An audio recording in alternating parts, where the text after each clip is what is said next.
नमस्कार। मैं Shashi Prabha Saraswat, associate professor Hindi, राजकीय कन्या महाविद्यालय सीकर। प्रिय विद्यार्थियों, आपका स्वागत है। अध्ययन की इस सतत प्रवाह को आगे बढ़ाते हुए हम आज प्रसिद्ध निबंध साहित्य जनसमूह के हृदय का विकास है विषय पर चर्चा करने जा रहे हैं। प्रस्तुत अवतरण में पंडित बालकृष्ण भट्ट ने हिंदी साहित्य के विकास की ओर संकेत करते हुए इसे ही सामाजिक जीवन के साथ साथ साहित्यिक अभिव्यक्ति के लिए उचित बतलाया है। अवतरण है हमारा।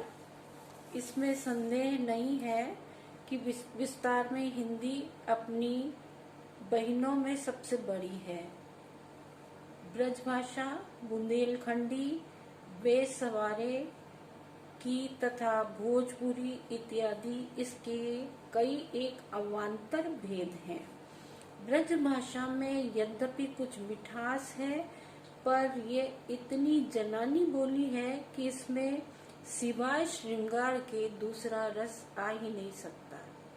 जिस बोली के कवियों ने अपने लिए चुन रखा है वह बुंदेलखंड की बोली है। इसमें सब प्रकार के काव्य और सब रस समा सकते हैं। बच्चों, कुछ इसकी व्याख्या इस प्रकार है। हमारे देश में संस्कृत के बाद प्राकृत भाषा का विकास हुआ है और उसके बाद रासो काव्य परंपरा से हिंदी भाषा का विकास हुआ है। लेखक की मान्यता है कि यद्यपि प्राकृत के बाद अलग अलग प्रांतों में अलग अलग भाषाएं प्रचलित हुई, परंतु देखा जाए तो ये सब संस्कृत और प्राकृत से निकली हुई भाषाएं हैं और इनमें हिंदी का स्थान सबसे अग्रणी है। इस कारण हिंदी, गुजराती, मराठी, बंगला आदि प्रांतीय भाषाओं की सबसे बड़ी बहन है। जिस तरह हिंदी के अनेक भेद प्रचलित हैं, उनमें ब्रजभाषा, बुंदेलखंडी, बेसवारे की मर्दानी बोली तथा भोजपुरी आदि हिंदी के ही क्षेत्र विशेष पर आधारित अवान्तर भेद हैं।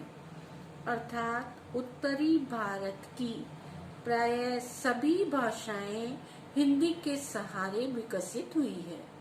लेखक ब्रजभाषा के संबंध में ये बात बतलाना चाहते हैं कि इसमें मिठास अवश्य है, परंतु ये मर्दों की बोली न होकर जनानी बोली है। पुरुषों की बोली नहीं लगती, बल्कि ये औरतों की बोली लगती है, क्योंकि इसमें सिवाय श्रृंगार रस के दूसरे रस की अभिव्यक्ति ढंग से नहीं हो पाई है। श्रृंगार रस का ही ज्यादा वर्णन इसमें मिलता है। वर्तमान काल में अधिकतर हिंदी कवियों ने जिस खड़ी बोली को काव्य रचना के लिए चुना है वह बुंदेलखंड की बोली है।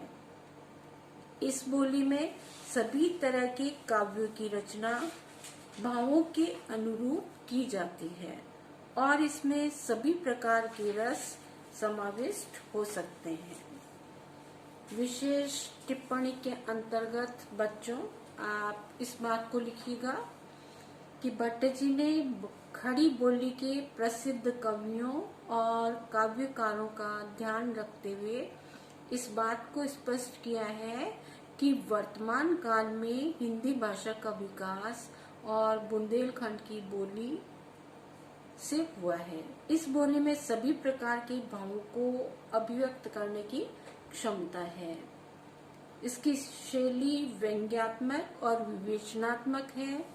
भाषा सरल और सहज है। बहुत बहुत धन्यवाद।